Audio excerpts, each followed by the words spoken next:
Oh, good morning. I'm so glad to see every one of you this morning. I'm Linda Comstock, and I serve on the board as treasurer. I want to welcome everyone for being here this morning. And do we have any newcomers? Well, thank you. We have a gift for you. We also have a mask and hand sanitizer on the back table by the entrance for anyone who wants that. Okay. I want to introduce our guest speaker this morning. Joe and Joanne, are on vacation, and we are blessed to have Elizabeth Betzel guest speaking for us today. She's a licensed Unity teacher of long standing. She is a math professor at Columbus State Community College, and she always has an inspiring message for us. Her message today is titled The Journey Toward Presence. Thank you for being with us today, Elizabeth. And also we have Mike Keith providing the music. He's our musician for today.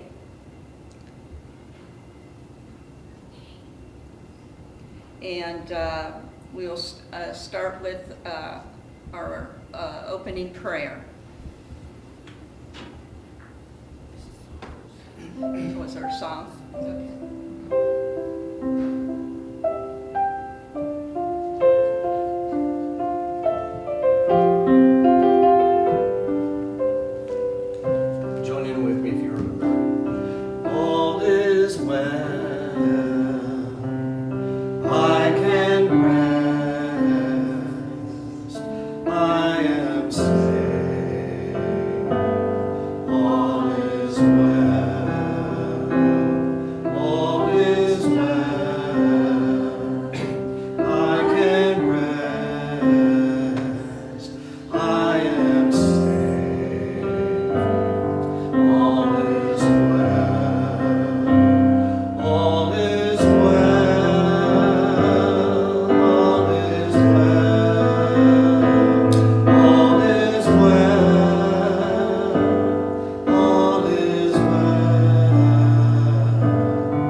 Settle into our bodies.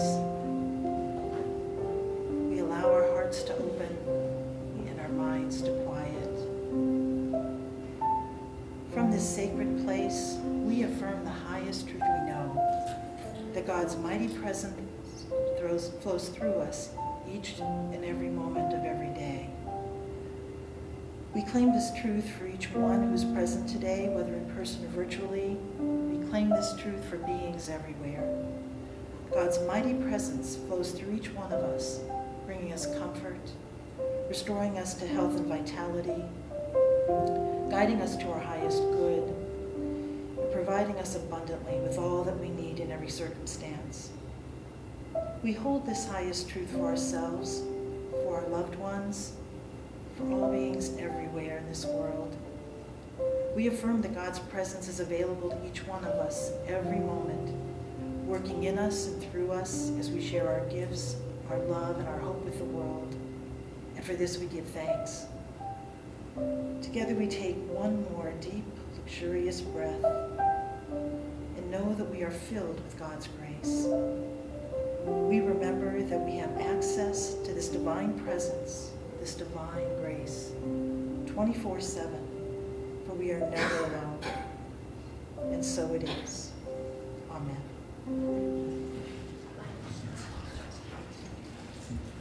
Everyone doing all right this morning? Good. I'm going to sing a little bit for you this morning, and the song that I've chosen is one I've done before, and it's by Eddie Watkins Jr. It's called "I Walk Away." So here we go.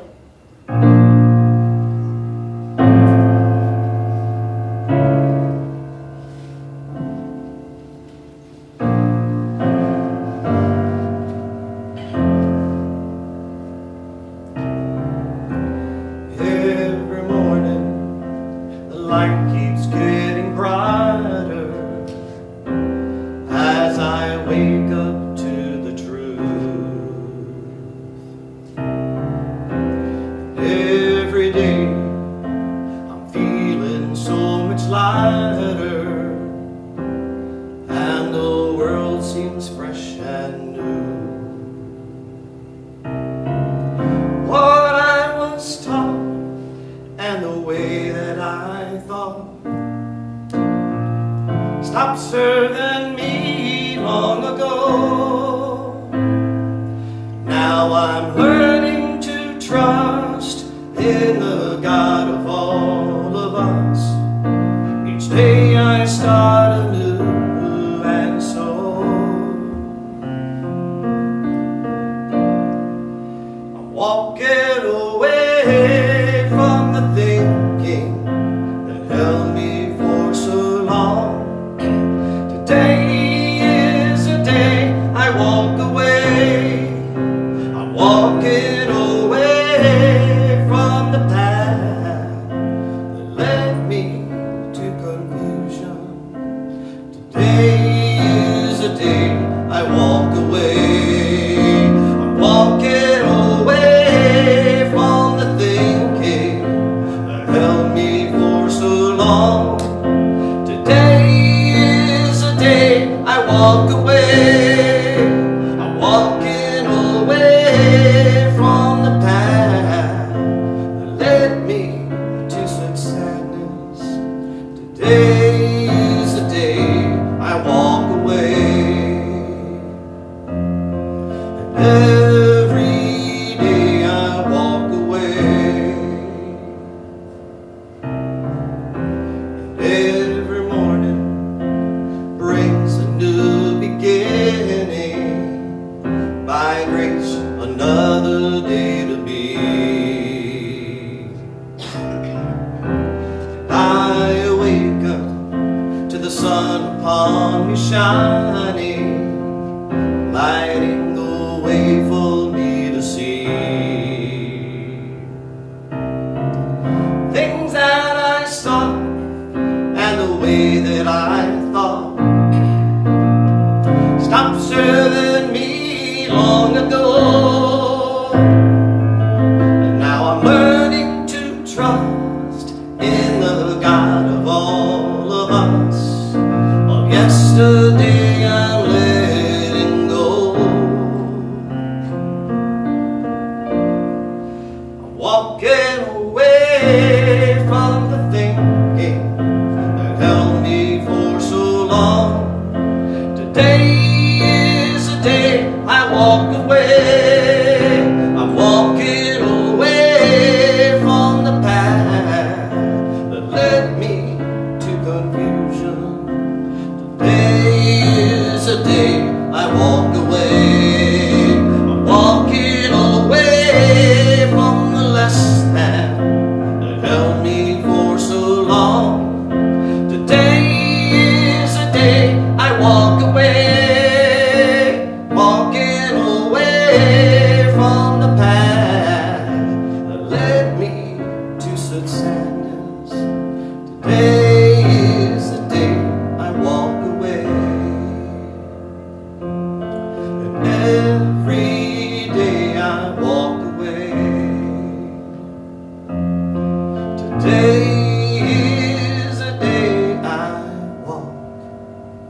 away.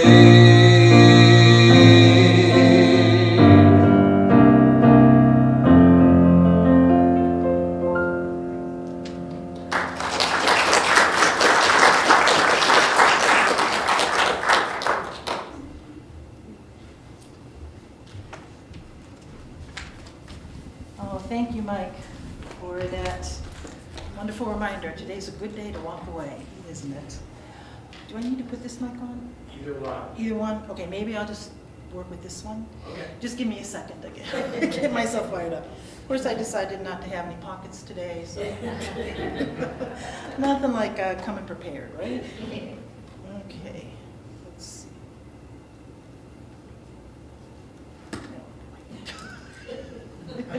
Tell you, as you get older, there are just more and more things to handle and less ability to handle them. Okay.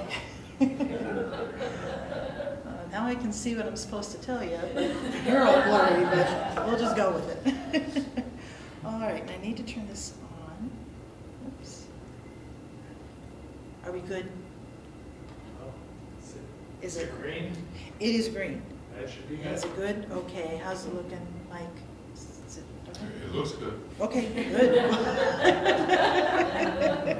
Well, you know, we can just take this as if you're supposed to hear it, you'll hear it. If it's not supposed to be, it's not supposed to be. We're not going to worry about it. Okay.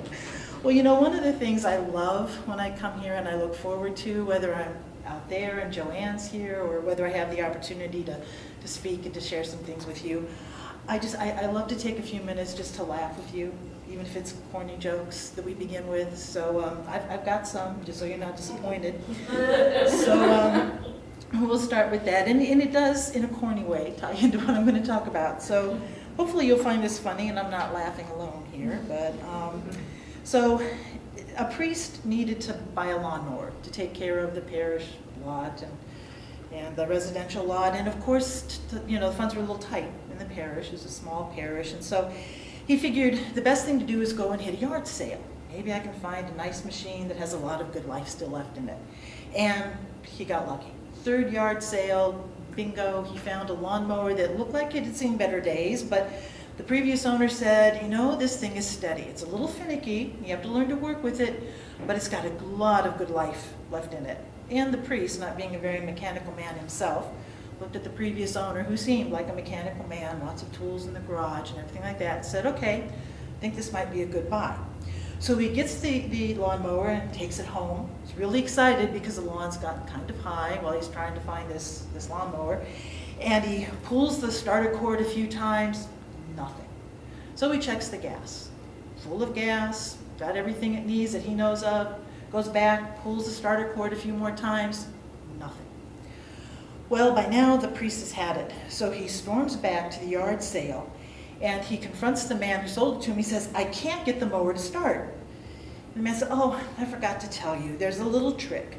You can't get it started because you have to curse at it first. And the man looked offended, the priest. He said, I'm a man of the cloth. I can't even remember how to curse.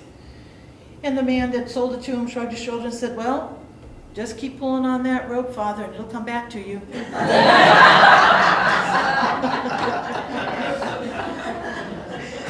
Oh, been there, huh? So we had a little presence problem, you know, in this little story, this little joke. The priest was trying to cultivate the presence of a man of cloth, and there's nothing wrong with that. But apparently that was not the presence that was going to solve the problem at hand, get the lawnmower started. So we're talking about taking a journey toward presence this morning. And the first question I want to explore with you is, what is presence? What is this thing, this place, this being that we're going toward? Well, suppose the person sitting next to you or near you turned over to you and turned around to you and said, what is this presence that she's talking about? Do you have any idea? I want you just to ponder it for a moment. What would you respond? What is this presence that we're journeying toward this morning? Anyone got a good quick answer for us? No, maybe you're discovering what, Alice? Well, maybe the spark of God as it expresses through each one of us. Absolutely, absolutely. It has something to do with God, this presence of God. Yes, as it expresses through each one of us. There's a unique embodiment of That's a very good way. That's a very good way to express it. Yeah, this idea of presence is a little tricky because it's an experience. It's more like a state of being, more of a sensation, and tends to be a little bit beyond the cognitive way our brains think and the way we express ourselves in words. There are several definitions of presence, and there are many ways to look at it. One of them is presence is the ability to project a sense of ease, poise, or self-assurance, especially the quality or manner of a person's bearing before an audience. So the speaker had good stage presence, be an example. Another definition, presence is the personal appearance or bearing, especially of a dignified or important person. It will require a person of powerful presence to see this project through. Presence is a person, especially a noteworthy appearance or compelling personality. She has an engaging presence even at a private party. My son's a little bit like that. I'd like to turn him off sometimes, and I have not found the off button yet on him. And finally, presence is a divine or supernatural spirit that Alice was referring to that is felt to be present. So the example given in the dictionary was he felt the presence with him in the room. So that probably comes closest to what we're talking about this morning if we would have to define it in words. But there's one significant flaw. Can anyone pick it out? He felt the presence with him in the room. Yes, that's perfect. Thank you. It is within. It is not without. It is within us that we feel this presence. Now we can feel it out there because it emanates from us, but this presence is within. So presence is a divine spirit or energy that is a felt part of each one of us. It's a felt part of me. When I'm aware of this presence, I notice that I can be with whatever I'm experiencing in the moment with awareness, with attention, with openness and curiosity, with compassion and kindness, without judging it, without resisting it, without denying it, without desiring it, without going into reactivity, without needing to distract myself. Are you recognizing some of the patterns that we all have? I don't know about you, but when I get into a difficult spot, I try to be anywhere but there, is my first reaction. My ego says, get the heck out of here. And, that's an approach, that's a strategy. But if we overuse it, it has some very grave consequences. So this presence toward which we are journeying is a felt sense. It's a state of being, which is why it's difficult to describe. It's beyond words. It is something we have to experience. So with your permission this morning, I'd like to do a little experiment with you, if you're willing. I would like to invite you to join me on a journey toward presence. So this will require that we each take part in a little exercise here. Are you up for that? I'm seeing some nods. Okay, good, we'll go on. Otherwise, the message is real short. Okay, so the first step in this journey is to recognize that we as human beings have not one, not two, but 3 centers of intelligence. Now, when I say center of intelligence, what is the first thing you think of? Brain. Yeah, your brain. Most of us live in the I should, or where I didn't do what I thought I should. And so I'm starting to get these emotions back again. Our brains, they're the ones we know. We even call it monkey mind.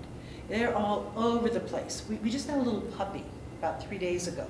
My husband really wanted it. My advice was, we do not need a puppy in a condo that has no yard. But did he listen? No, he did not listen. So we've got a puppy.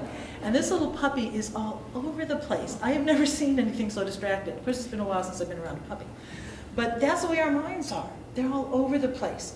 They're ruminating, they're anticipating, planning for the future. They're rewriting the history of our past. They're all over the place. But the body, thank heavens, the body can only be in the present. So we focus on our breath. We start to inhabit the body first. And if we're inhabiting the body first, we have a chance of being in the present and not doing our time travel that we like to do so much. So I would like to invite you just to take a few deep breaths, intentionally, purposefully. Just take a few deep breaths. And what we're trying to do is we're going to locate the breath in our body. Where do you feel your breath? Do you feel it in your chest? Do you feel that expanding and contracting with each breath? Do you feel it in your abdomen? Maybe feel it in your nostrils. You can feel the air entering and exiting, wherever you can feel the breath, rest your attention there. Allow your attention to rest on your breath. And of course, if we're going to keep our attention on the breath, we have to remove distractions. So I invite you to close your eyes or to lower your gaze to the floor, whatever you feel most comfortable with. And I'd like you to notice how focusing your attention on the location of your breath changes the quality of that experience. Perhaps you're starting to become aware of other body sensations, a tingling perhaps, maybe the pressure of your feet against the floor, the sensation of your body being supported by the chair that you're sitting in, a tightness, tension, maybe an itch somewhere. Perhaps you're also aware that your ego is becoming a little stimulated. Maybe it's becoming anxious and impatient, calling you back to some familiar patterns that feel a little more comfortable. Be kind to these impulses, but I encourage you to have a little holy stubbornness here. Continue to relax into being here in your body instead of having to be here as the concept that you have of yourself.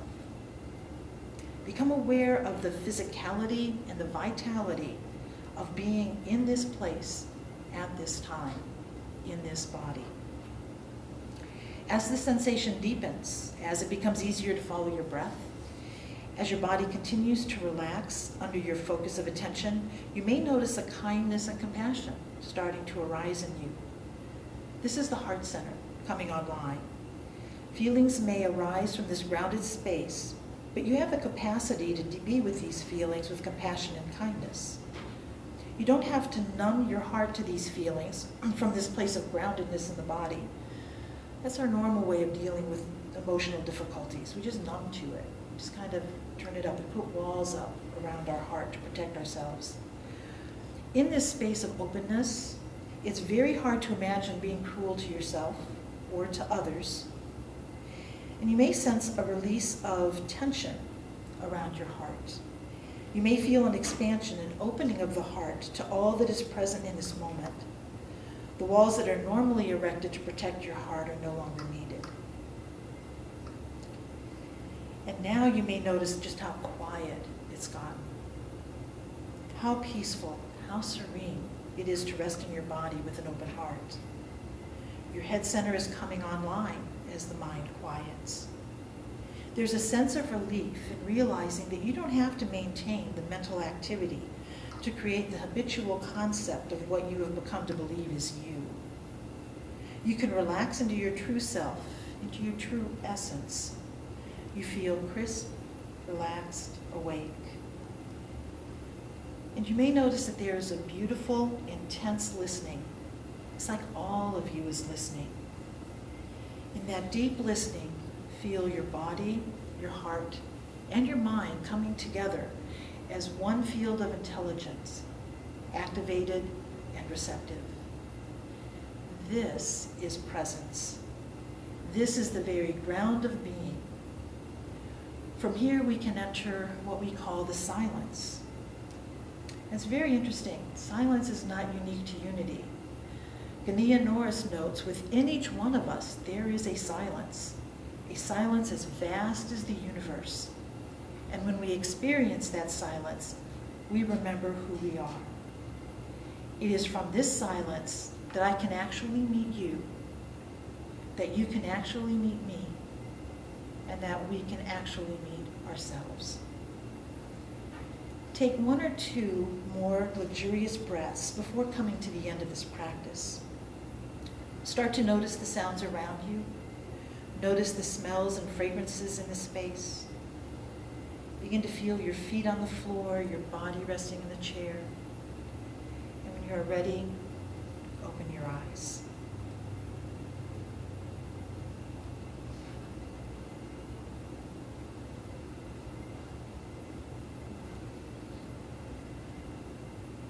So one of the things that we have to watch is, I don't know about you, but as soon as I open my eyes, my little ego starts to judge. Was that a good experience? Was that a bad experience? Did I do that right? Did I goof up in that step? Try to meet that with compassion. It's going to be there. We're never going to be able to silence our ego. You know, at one time when I was younger, I thought, if if I do some of this self-help, if I do some of this transformational stuff, maybe I can silence that voice in my head. Well, the ego is not a bad thing. Can you imagine what it would be like if we had no ego, no drive, no ability to get out of bed, get anything done? No, the ego is a necessary part of ourselves. It's a little bit like that puppy I was telling you about, a great joy, but a bit of a pest. That's the ego. Yeah, it helps us, but the problem with the ego is keeping it in balance. And so this journey into presence is really an act of balancing the ego, balancing the presence, because we need both to thrive in this experience. Now, we all know that this presence that we've just experienced is available to us 24/7. The challenge is to practice inhabiting this presence. It's really so simple. You focus on your breath, you open your heart, you allow your mind to quiet. Can't get much simpler than that, and yet it is so extremely difficult because we've got so many distractions out there to pull us away. So my question is, why don't we inhabit this presence all the time? You know, if it's so simple to get there. Well, I've kind of hinted at it. There's a big part of us that really does not feel comfortable in this presence. It feels very threatened by the presence, actually. And you can probably guess what part of us that is. That's the ego. It feels threatened here. It feels like it's going to be annihilated, like it doesn't need to exist anymore. So as we start to take our journey toward presence, which is a practice, which is done multiple times a day, whenever you have a moment, a minute. Some of us have a steady practice with this, some of us have a casual practice with it, but we can take this journey toward presence anytime we want. However, the ego is going to become pretty anxious and is going to try to distract us with all those other important things that we need to do. But the good news is that while this journey may seem difficult to take at first, with practice it becomes easier and more natural to slip into this way of being. So what we need to do perhaps is to find a way to motivate ourselves to take this journey into presence a little more often. So let's ponder the second question for a moment.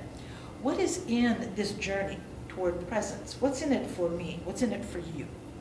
You know, that's a little way to work with the ego. The ego's kind of always wondering, okay, good idea, good opportunity, well, what's in it for me? What's it going to cost me? What am I going to get from it? Not a bad strategy to evaluate how you're going to spend your time and energy, as long as it's brought into balance. So let's play with that little ego strategy a little bit. Well, when we access presence, we can inhabit every moment in time just as it is, with no judgments, no stories, no reactivity. When we can be with whatever this exquisite moment is presenting us, just as it is, that's when we have access to some very essential qualities and gifts that lie within all of us. We also have the capacity then to share those essential qualities and gifts with others as we connect with them. And as we do this, we find what we call our purpose in life, our reason for being here. So this surprised me a little bit. Maybe you'll have the same experience I did, I hope so. Otherwise it means maybe I'm a little more narcissistic than I like to think I am. Divine essence is not generic. Spirit doesn't come in just one flavor. My experience of my true being is not identical to your experience of your true being. We can intuit and discover that there are different qualities, different elements, different characteristics in each of our essential natures, our true natures. It's what makes us each a unique creation of God, a unique expression of God in this world. So inherent in the qualities of our essential nature are essential gifts, which each one of us has easy access to if we are in the present moment, if we are living with presence. And the essential gifts, our essential nature, they're the very best of what we have as human beings to offer ourselves, to offer our loved ones, to offer the world. So we lose connection with our true nature and our essential gifts when we're not present, when we're doing our time travel into the past, into the future, when we're lost in our stories. Actually, we lost connection with our true nature as infants. At that moment when we realized that we were separate, that we were other, that we were not an extension of the reality around us, our holding space. And it's an unavoidable milestone in human nature, because we do have to exist as individuals, and yet we're one. I think this whole existence is just nothing but paradox after paradox after paradox, and learning to navigate it is how we make it in this life, how we develop. So this is when our ego formed to help us survive in this world. And the ego's not bad. As I said earlier, it's necessary structure. We'd be probably a vegetable lying in bed without it. So we need to honor that part of ourselves. However, it's like that little puppy that I just got. It needs to be reined in a little bit and worked with a little bit. So the ego, what it tried to do, I believe, when we lost connection with that true presence that we felt as infants coming in this world, undifferentiated is, I think, the term that they apply to our consciousness at that point. What the ego does when it realizes that we lose connection, first of all, there's some primal fears that develop in that moment. You know, we're not what we thought we were, we're going to have to make it on our own. And what the ego is trying to do, bless its heart, is just trying to create that essence that we all have within us. However, it's trying to create that essence through efforting. Not through relaxing, not through being who we are, but trying to pretend to be who we are. That's what the ego's about. And of course, we need the ego as we go along. And you know, as I ponder it, as I'm getting a little older here, I think, okay, what's the purpose of this whole journey? I come in undifferentiated, I develop this ego, it does what it's supposed to do, it causes me problems, I learn to tame it, and then where am I heading as I continue my journey? What's inevitable for all of us? Back into undifferentiated consciousness again. So sometimes I scratch my head and I wonder, what's the purpose of all of this? But that's a talk for another day, I think. Plus I might do a lot more research on that one. So, but it is something that we contemplate. It's all about working with the ego, navigating the paradox. So when we can relax the ego, we can access presence, and these gifts arise in us naturally. Now, because our egos are so strong, we're often blinded to our essential gifts. If our inner critic is harsh, we may even believe that we have no gifts to offer this world. We're just some plain, generic old person who's being here. So, again, I'm going to pose a little question for you. This is something for you just to think about. If someone sitting next to you were to turn to you and say, what are your essential gifts? What would you tell them? How many of you are speechless like I would be? It's really hard for some of us to identify what our essential gifts are. I'm not special, you know, there's nothing special about me. But you are. You are very special. You're very unique. And you have these essential gifts. They're inside all of us. So I'm going to kind of go through a list of some of these essential gifts in case you're like me and in the moment I think, gifts? What gifts do I have? You know, maybe this will kind of stimulate some thinking for you. So perhaps when you are at your best, you're receptive and open to the wishes and well-being of others. You are able to accept people as they are and where they are. You are a bridge builder who is good at listening and understanding differences and viewpoints, and you're able to find elements of commonality that bring people together. Confidence to meet and overcome obstacles just arises naturally in you. When you're at your best, you can inspire and energize others to act with confidence and courage. You're magnanimous, and you have easy access to a gentle heart that is very, very big and includes everyone. Perhaps when you're at your best, you're sensitive to the emotional environment and experience of others, and are able to reach others with understanding and care. You're empathic, and you can easily step into the shoes of others. You have an innate sense of what others need and have the capacity to nourish them. You have access to an unconditional love for others and can give without expecting anything in return. Again, when you're at your best. You excel at motivating and inspiring others to do their best, and you have access to a natural confidence that supports you as you share your gifts with others. Or perhaps when you're at your best, you are perceptive and able to observe life with a clear, objective mind. Curiosity comes quite natural to you. You love to ask questions. You're always in search of why, where, who, what, and how. And you're a visionary. New ways of understanding and new ideas arise spontaneously in you. You're energetic, and you can respond freely in the moment. You can be truly joyful in the moment, and you are in love with and in awe about life. You can easily and naturally access a profound sense of gratitude when you're at your best. Or perhaps when you're at your best, you are aware of a higher purpose. You have access to a wisdom that takes into account all that is possible as you work to contribute toward the larger good. You are courageous and take a stand on behalf of the greater good. You're trustworthy, steadfast, responsible, and you can be counted on to keep your word. In truth, all of these gifts, and many, many more, reside in each one of us. We can access some of these gifts more easily than we can others. And maybe as I read through that list, there were some that you said, yeah, I can sense that in myself. I can sense that in myself quite easily. But each one of us is capable of sharing any and all of these gifts when we are abiding in the presence, when we're walking the fence, so to speak, between presence and ego, when we're aware of what's going on. Lowell Ogden tells the story of a little boy who lived out in the country around the turn of the century. He had never seen a traveling circus, and one was coming to his town on Saturday. The boy asked his father for permission to go, and his dad said he could, providing his chores were done. So Saturday morning came, this little boy jumped out of bed at the crack of dawn, chores were finished, the little boy went to find his father and asked for some money so he could go to the circus. His father reached into his pocket of his overalls and pulled out a dollar bill. That was the most money that little boy had seen in his entire life. So off he went, full of anticipation. As he approached the town, he saw people lining the streets. So peering through the line at one point, he got his first glimpse of the parade. There were animals in cages, there were marching bands, and finally a clown was seen bringing up the rear of the parade. This little boy was so excited that when the clown passed, he reached into his pocket and handed him the precious dollar bill that his father had given him. Thinking he had seen the circus, when he'd only seen the parade, the little boy turned and went home. So I want you to take just a moment to be with this story. Notice any emotions that you're present to right now.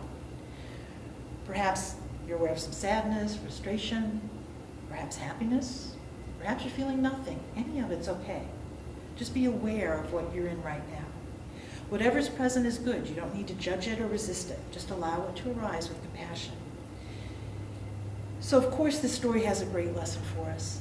The greatest loss in life is to be so caught up in our thoughts, to be so caught up in our time travel back and forth from the past to the future, so overwhelmed by our feelings that we miss the opportunity to be in the present and to connect with those around us.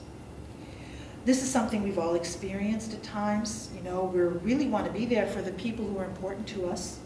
But so often while we're there with them physically, our mind is elsewhere. Or perhaps we're caught up in our own thinking, the to-do list that we've got to get to, our anxieties, conversations from the past. Maybe our heart is elsewhere. You know, it's doing its time travel, reacting to past hurts and betrayals. Our ego constantly presents us with quite a spectacular parade of identities and stories. What could have been, what should have been, what can be, the possibilities are quite endless. But if we get too caught up in this parade, we miss the circus. We miss life. That miraculous, unique, and spectacular experience to connect with others, the opportunity to receive and to share our essential gifts, the opportunity of being with everything that arises without judgment, without denial, reactivity, but instead to take everything in as beauty and to appreciate the goodness and the messiness of life itself. If instead we can observe the parade that our ego presents to us 24/7, instead of getting caught up in it, we can experience this rich, temporal, and incredible life that we've been given. So my wish for you and myself is, do not miss the circus, my friends.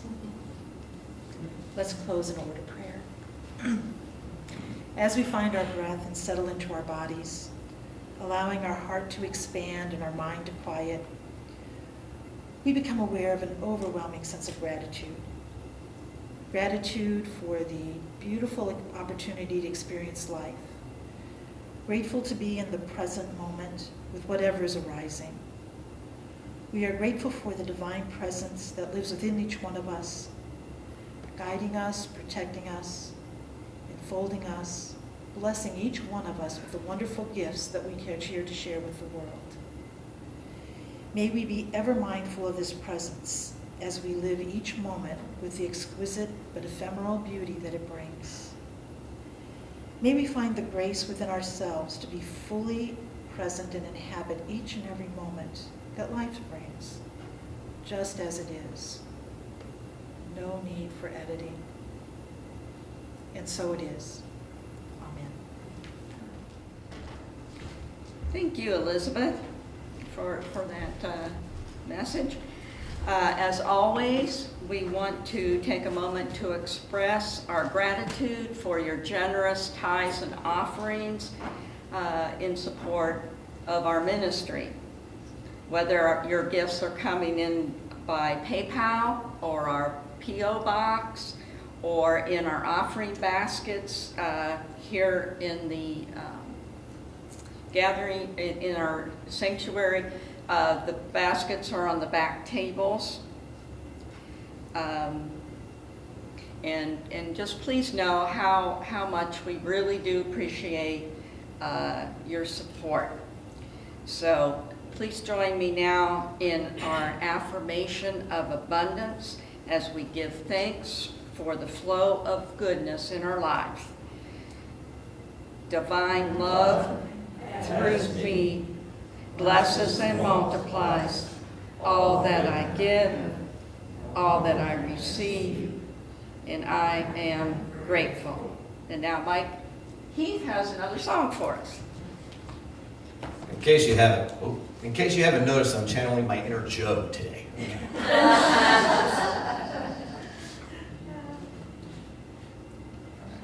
I hope that this is channel inner Joe as well when I start playing. We'll see how that goes.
Bluebirds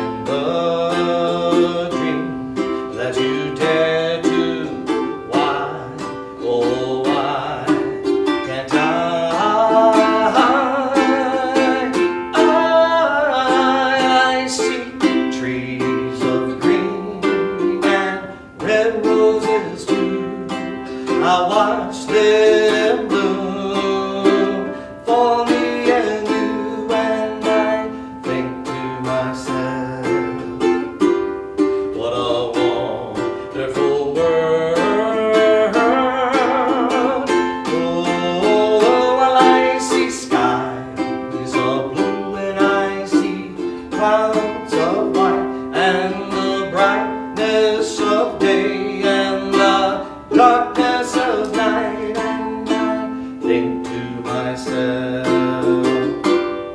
what a wonderful world.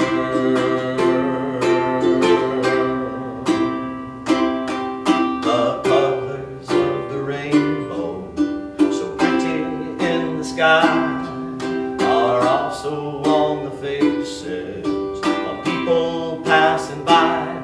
I see friends shaking hands, saying, how do you do? They're really saying, I love you. And I hear babies cry, and I watch them grow. They'll learn much more than I'll ever know. And I think to myself, what a wonderful world. Oh, someday I wish upon a star